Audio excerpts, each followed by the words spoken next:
કેમ છો વિદ્યાર્થી મિત્રો? સૌ કુશળ હશો? આપણી આ યુટ્યુબ ચેનલમાં આપ સૌનું સ્વાગત છે. ઈચ્છા પણ એવી છે કે આ યુટ્યુબ ચેનલને આપ વધુને વધુ સબસ્ક્રાઈબ કરો, લાઈક કરો, શેર કરો, જેનાથી અમે પ્રોત્સાહિત થતા રહીએ. આજે આપણે આ વિડીયોમાં ધોરણ 12 કોમર્સ વાણિજ્ય વ્યવસ્થા સંચાલન ગુજરાતી મીડિયમ પ્રકરણ 1ના પ્રશ્ન 3ની વિગતવાર ચર્ચા કરવાના છીએ, સમજવાના છીએ. આપ સૌ શાંતિથી આ વિડીયોને માણશો અને કોમેન્ટ આપશો. તો આપણે શરૂ કરી રહ્યા છીએ વાણિજ્ય વ્યવસ્થા અને સંચાલન ધોરણ 12 કોમર્સ વિષયના પ્રકરણ પ્રથમના પ્રશ્ન નંબર 3 વિશે સમજૂતી. પ્રશ્ન 3 છે, સંચાલન વિજ્ઞાન પણ છે, કળા પણ છે અને વ્યવસાય પણ છે, સમજાવો. આ એક પ્રશ્નમાં એક રીતે જુઓ તો 3 પ્રશ્ન પણ છે. આ આખો પ્રશ્ન 5 માર્કમાં પૂછાય અથવા તો તમને 3 માર્કમાં 3 પ્રશ્ન પૂછાય. જેમ કે સંચાલન વિજ્ઞાન છે, વિગતે નોંધ લખો. બીજો સવાલ બને સંચાલન કળા છે, વિગતે નોંધ લખો.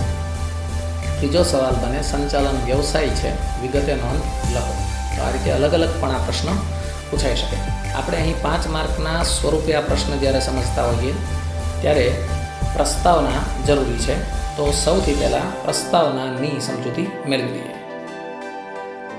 આપ જોઈ શકો છો કે પ્રસ્તાવના છે જે અગાઉના 2 પ્રશ્નોમાં આપણે ચર્ચા કરી હતી એ જ છે કે ધંધાકીય એકમના સ્વરૂપો 3 છે. 3 પૈકીના પહેલાં 2 પ્રાથમિક સ્વરૂપો વૈયક્તિક પેઢી અને ભાગીદારી પેઢી છે, જેમાં માલિકો જાતે જ ધંધાનું કામકાજ સંભાળતા હતા. પણ સમય જતાં ધંધાકીય પ્રવૃત્તિઓનું કદ વધ્યું એટલે કંપની સ્વરૂપનો વિકાસ થયો અને કંપની સ્વરૂપ મોટું છે એટલે એમાં પ્રશ્નો અનેક ઉદ્ભવવા લાગ્યા. જેવા કે મૂડીને લગતા પ્રશ્નો, ઉત્પાદનને લગતા પ્રશ્નો, વેચાણને લગતા પ્રશ્નો, કર્મચારીને લગતા પ્રશ્નો. હવે આ પ્રશ્નો સામાન્ય વ્યક્તિ ન ઉકેલી શકે, કારણ કે કંપની સ્વરૂપ મોટું છે, પ્રશ્નો ઝાઝા છે અને એ ઝાઝા પ્રશ્નો ટેકલ કરી શકે એવી આવડતવાળા તાલીમી, નિષ્ણાંત, અનુભવી લોકોની જરૂર પડી. અને આ લોકો ધંધામાં આવી જે કાંઈ નિર્ણયો લેવાનું, અમલ કરવાનું, આયોજન કરવાનું, અંકુશ રાખવાનું વગેરે કાર્ય સંભાળે છે. એ કામગીરીને સામાન્ય શબ્દોમાં સંચાલન કહેવામાં આવે છે. હવે આપણે જોઈએ છીએ સંચાલન વિજ્ઞાન કઈ રીતે મુદ્દા ઉપર. તો સમજૂતી મેળવતા પહેલાં વિજ્ઞાન શું છે એ સમજી લઈએ. આપણી સામાન્ય ભાષામાં એવું કહી શકાય કે વિજ્ઞાન એટલે વ્યવસ્થિત અને વિશિષ્ટ પ્રકારનું જ્ઞાન. જે જ્ઞાન વ્યવસ્થિત હોય, જે જ્ઞાન બીજા જ્ઞાન કરતાં કંઈક વિશિષ્ટ હોય, વિશેષ હોય, એને વિજ્ઞાન કહેવાય. અને જે વસ્તુમાંથી નિયમો, સિદ્ધાંતો તારવી શકાતા હોય એ વિજ્ઞાન છે. તમે વિજ્ઞાનના કોઈ પણ ઉદાહરણ લઈ શકો. ભૌતિક વિજ્ઞાન લ્યો, ચાહે રસાયણ વિજ્ઞાન લ્યો, ચાહે જીવ વિજ્ઞાન લ્યો. આ દરેક વિજ્ઞાન કંઈક નિયમો, કંઈક સિદ્ધાંતો આપે છે. સંચાલન પણ વિજ્ઞાન જેવું જ છે. કેમ? તો કે વિજ્ઞાનમાં વ્યવસ્થિત જ્ઞાન જોઈએ, તેમ સંચાલનમાં પણ વ્યવસ્થિત જ્ઞાન જોઈએ. વિજ્ઞાન સર્વવ્યાપકતા ધરાવે છે, સેમ સંચાલન પણ સર્વવ્યાપકતા ધરાવે છે. વિજ્ઞાન કારણો અને અસરોનો સંબંધ તપાસે છે. તો સંચાલક પણ સંચાલન કાર્ય દરમિયાન કઈ ઘટના બને છે, એની કઈ કઈ અસર થશે એ પણ ચેક કરે છે. વિજ્ઞાન હકીકતો, વિશ્લેષણો અને પ્રયોગો આધારિત છે. તો સંચાલન પણ હકીકતો, વિશ્લેષણો અને પ્રયોગો આધારિત છે. વિજ્ઞાનમાં કોઈ વસ્તુ સ્વીકારી લેવાતી નથી, એને ચેક કરાય છે પછી સ્વીકારાય છે. બસ એવી જ રીતે સંચાલનમાં પણ વિજ્ઞાનની જેમ નિયમો ચેક કરાય છે પછી સ્વીકારાય છે. એટલે સંચાલન વિજ્ઞાન જેવા લક્ષણો ધરાવતું હોવાથી વિજ્ઞાન જેવું છે. સંચાલનને વિજ્ઞાનની જેમ પોતાના આગવા સિદ્ધાંતો પણ છે. જે સિદ્ધાંતો આપણે હમણાં વિજ્ઞાનના જોયા એવા જ સિદ્ધાંતો સંચાલનને પણ છે. આ સિદ્ધાંતો દ્વારા જ સંચાલક સંચાલન કાર્ય દ્વારા માનવ, યંત્રો, મૂડી, પદ્ધતિ વગેરેનો ઉપયોગ કરે છે. જ્યોર્જ ટેરી જણાવે છે કે વિજ્ઞાન વ્યક્તિને જાણવાનું શીખવે છે. એવી જ રીતે સંચાલન કરનાર સંચાલકને પણ પોતાના તાબેદારો પાસેથી ઘણું બધું જાણવા શીખવા મળે છે. ઉપરાંત આજુબાજુના ધંધાકીય પર્યાવરણમાંથી પણ જાણવા શીખવાનું મળે છે. તો વિજ્ઞાન વ્યક્તિને જાણવાનું શીખવે છે, એવી રીતે સંચાલન પણ વ્યક્તિને જાણવાનું શીખવે છે. એટલા માટે થઈને કહી શકાય કે સંચાલન એ વિજ્ઞાન જેવા જ લક્ષણો ધરાવતું હોવાથી વિજ્ઞાન છે. આપણે આગળ વધીએ. હવે બીજો મુદ્દો છે કે સંચાલન કળા કઈ રીતે. તો સૌથી પહેલાં આપણે કળાની વ્યાખ્યા સમજીએ કે કળા એટલે કાર્ય કરવામાં વ્યક્તિની નિપુણતા, કૌશલ્ય, આવડત. હવે સંચાલન છે એ કળા સાથે કઈ રીતે જોડાયેલું છે. જો આપ સૌ જાણો છો કે વ્યક્તિ પાસે રહેલું કૌશલ્ય, આવડત, કળા છે અને આ કૌશલ્યનો ઉપયોગ કરવા માટે એની પાસે નિયમોનું જ્ઞાન પણ હોવું જરૂરી છે. સંચાલનના સિદ્ધાંતોનો વ્યવહારમાં ઉપયોગ કરતી વખતે વ્યક્તિગત કુનેહ, સૂઝ, ચાતુર્ય મહત્વનો ભાગ ભજવે છે. આપણે એક ઉદાહરણ લઈએ. સમજો કે એકમમાં એવો નિયમ કરેલો છે કે ભાઈ કોઈ કર્મચારીએ મોડા આવવું નહીં, મોડા આવનારનો કાં તો પગાર કપાશે અથવા તો એમની અડધી રજા મૂકવામાં આવશે. હવે આ નિયમનો જ્યારે કોઈ કર્મચારી પર અમલ કરવાનો થાય છે, કોઈ મોડા આવે છે, તો એ સમયે એ વ્યક્તિની પરિસ્થિતિને સમજીને આવડતથી, હોશિયારીથી, કુનેહથી, ચતુરાઈથી નિયમ એપ્લાય કરવો પડે. કડકાઈથી એ નિયમ એપ્લાય કરવામાં આવે કરી શકાય, પણ એ નિયમ અણગમતો થઈ જશે. એટલે સંચાલન કરતાં આ કુનેહ કેળવવી પડે, કારણ કે એણે જીવંત માણસો પાસેથી કામ લેવાનું છે અને દરેક માણસની બુદ્ધિ શક્તિ, વિચાર શક્તિ અલગ અલગ છે. માત્ર સિદ્ધાંતોનું પુસ્તકીય જ્ઞાન પર્યાપ્ત નથી. આ જ્ઞાનનો ઉપયોગ કરવા માટેની ટેકનિકલ આવડત પણ એટલી જ જરૂરી છે. સમજો કે કોઈ વ્યક્તિ પુસ્તક વાંચે, પુસ્તકનું ટાઇટલ છે કે તરતા શીખો, તો પુસ્તક વાંચે છે મતલબ એ સિદ્ધાંતોનું જ્ઞાન લે છે, એનાથી એને તરતા આવડી જવાનું નથી. એની માટે એને પાણીમાં પડવું પડે, એની પ્રેક્ટિસ કરવી પડે, એની ટેકનિકલ બાબતો શીખવી પડે. સેમ ધંધામાં ખાલી સિદ્ધાંતોથી ધંધો સંચાલન નહીં થાય, પણ સિદ્ધાંતોને ક્યારે, ક્યાં, કેમ ઉપયોગ કરવો એની આવડત પણ એટલી જ જરૂરી છે. આ આવડત એટલે જ વ્યક્તિ પાસે રહેલી કળા. આથી સંચાલકે સંચાલન દરમિયાન પોતાની વ્યક્તિગત કુનેહ, આવડત મુજબ જરૂરી ફેરફારો કરતા રહેવા પડે છે. ટૂંકમાં જ્યોર્જ ટેરીના મતે કળા વ્યક્તિને કામ કરવાનું શીખવે છે.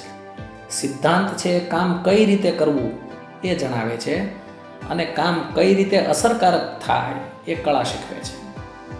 આ રીતે સંચાલન એક કળા પણ છે.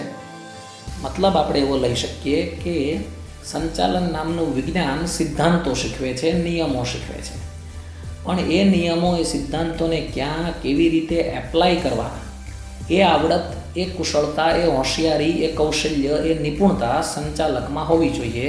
અને એ નિપુણતા એટલે જ કળા.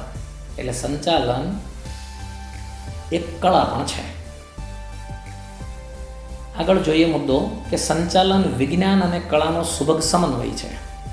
અહીંયા તમે જોઈ શકો છો કે બે વસ્તુને ભેગી કરવામાં આવી છે અને આ જ મુદ્દો એક પ્રશ્ન પણ છે 2 માર્કનો. તમને પૂછી શકે બોર્ડમાં કે સંચાલન વિજ્ઞાન અને કળાનો સુભગ સમન્વય છે, સમજાવો.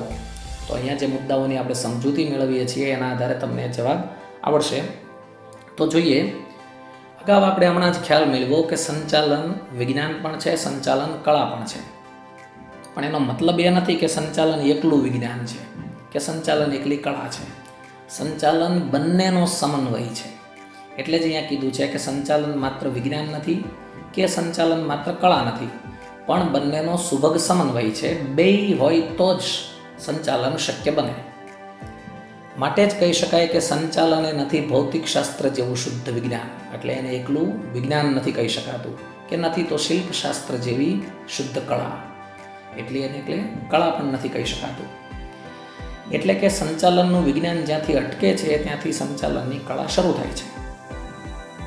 મતલબ વિજ્ઞાન નામના સિદ્ધાંતો જ્યારે શીખવા મળે છે, પછી એ સિદ્ધાંતોને એપ્લાય કરવાની આવડતથી સંચાલન આગળ ચાલે છે.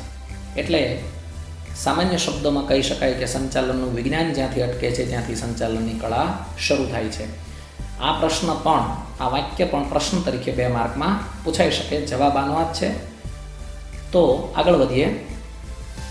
હવે આપણે ભણવાના છીએ નેક્સ્ટ ટોપિક, જેનું નામ છે સંચાલન વ્યવસાય કઈ રીતે. સૌથી પહેલાં વ્યવસાયનો ખ્યાલ મેળવીએ કે વ્યક્તિ પાસે વિશિષ્ટ જ્ઞાન આવે અને એ વિશિષ્ટ જ્ઞાનનો લાભ એ સમાજને આપે. સમાજને આપે છે અને બદલામાં વળતર લે છે, તો એની આર્થિક પ્રવૃત્તિ વ્યવસાય છે. અને વ્યવસાય વિશે તમે વિગતે ધોરણ 11ના પ્રથમ પ્રકરણમાં ભણ્યા પણ છો. તો વિશિષ્ટ જ્ઞાન પ્રાપ્ત કરી એનો લાભ સમાજને આપી બદલામાં ફી લઈ કરવામાં આવતી આર્થિક પ્રવૃત્તિ એટલે વ્યવસાય. અને વ્યવસાયકોના ઉદાહરણ જોઈએ તો ડૉક્ટરની પ્રવૃત્તિ વ્યવસાય છે, વકીલની પ્રવૃત્તિ વ્યવસાય છે, ચાર્ટર્ડ એકાઉન્ટન્ટની પ્રવૃત્તિ વ્યવસાય છે. એવી જ રીતે પ્લમ્બર કામ જે કરે છે એ પ્રવૃત્તિ પણ વ્યવસાય છે. વ્યવસાયિક પાસે એનું વિશિષ્ટ જ્ઞાન છે જે પ્રવૃત્તિ કરે છે. વ્યવસાયના લક્ષણો જોઈએ તો કે વ્યવસાય કરવો હોય તો વિશિષ્ટ જ્ઞાન જરૂરી છે. વ્યવસાયક પોતાના જ્ઞાનમાં વૃદ્ધિ કરવા માટે સતત સંશોધન કરતો હોય છે. વ્યવસાય કરનારા લોકોનું મંડળ હોય છે. વ્યવસાય કરનાર વ્યક્તિની વ્યવસાય પ્રત્યે નૈતિક જવાબદારી હોય છે. બસ આ જ બધા લક્ષણો સંચાલનને પણ લાગુ પડે છે. જે વ્યક્તિ સંચાલન કરે છે એની પાસે પણ સંચાલનનું વિશિષ્ટ જ્ઞાન જરૂરી છે, કારણ કે તો જ સંચાલનને વિજ્ઞાન કહી શકાય. ઉપરાંત સંચાલકે પણ પોતાના ધંધાને આગળ લઈ જવા માટે થઈને સતત સંશોધનો કરવા જોઈએ, સતત જ્ઞાનમાં વૃદ્ધિ કરવી જોઈએ. એવી જ રીતે સંચાલકોનું પણ વ્યવસાયિક મંડળ હોય છે. આપણે એને બોર્ડ ઓફ ડિરેક્ટર કહીએ છીએ. અને સંચાલકની એ નૈતિક જવાબદારી હોય છે કે તે જે ધંધાનો સંચાલક છે એ ખોટના બદલે નફા તરફ વધુ વળે. તો જે લક્ષણો વ્યવસાયના છે, સંચાલનના છે, એટલે એવું લાગે કે સંચાલન હવે વ્યવસાય તરીકે પણ કહી શકાય વિકસી રહ્યું છે.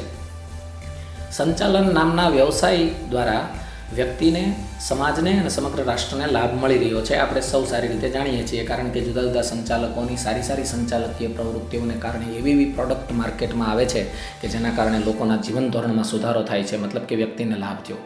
લોકોનું જીવન ધોરણ સુધરે એટલે સમાજની જીવનશૈલી ઊંચી આવે છે, મતલબ કે સમાજને લાભ થયો. અને એક દેશના જુદા જુદા સમાજો જો વિકસિત બને તો રાષ્ટ્ર પણ વિકાસ તરફ ડગ ભરતું થાય, મતલબ સમગ્ર રાષ્ટ્રને પણ લાભ મળે છે. અને આજકાલ IIM જેવી સંસ્થાઓ, ઇન્ડિયન ઇન્સ્ટિટ્યૂટ ઓફ મેનેજમેન્ટ જેવી સંસ્થાઓ પણ સંચાલનને વ્યવસાય તરીકે વિકસાવવાની ટ્રેનિંગ આપી રહી છે, શિક્ષણ આપી રહી છે. અને રાષ્ટ્રીય આંતરરાષ્ટ્રીય કક્ષાએ કામ કરતી ભારતની ખૂબ સારી સંસ્થા છે. તો સંચાલન વ્યવસાય તરીકે પણ ગણાવી શકાય.